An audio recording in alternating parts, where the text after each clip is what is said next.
हे नारळाच्या वरचं जे केसर आहे हे सगळं सोलून घ्यायचं. हे असा नारळ होते बरं का. मग हे नारळ फोडताना का नाही, ह्या नारळाला का नाही अशी शिरा असतात 3. ही 1, ही 2, ही 3. हां, तर हे जर सगळं केसर सोलून घ्यायचं नारळाचं. आणि ही शीर असते का नाही, ही शीर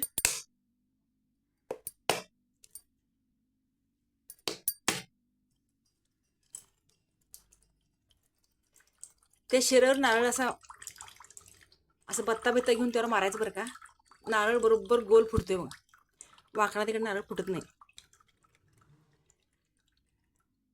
किंवा ह्या नारळ डोळं असतात बरं का. असं तुम्हाला दाखवत थांबा, पाणी वाया जात नाही. मग हे डोळा आहे की नाही, ही डोळा, ही डोळा जरा ह्याला होल पाडायचं. पूर्ण नारळाचं पाणी काढायचं आणि मग नारळ फोडायचा. नारळाचं पाणी वाया जात नाही.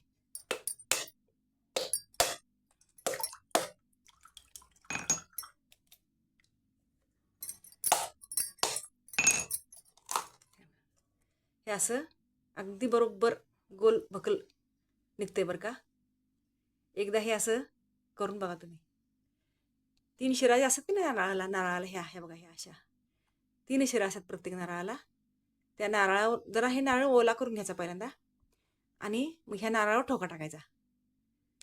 बरोबर असा मस्त बकल निघते बघा.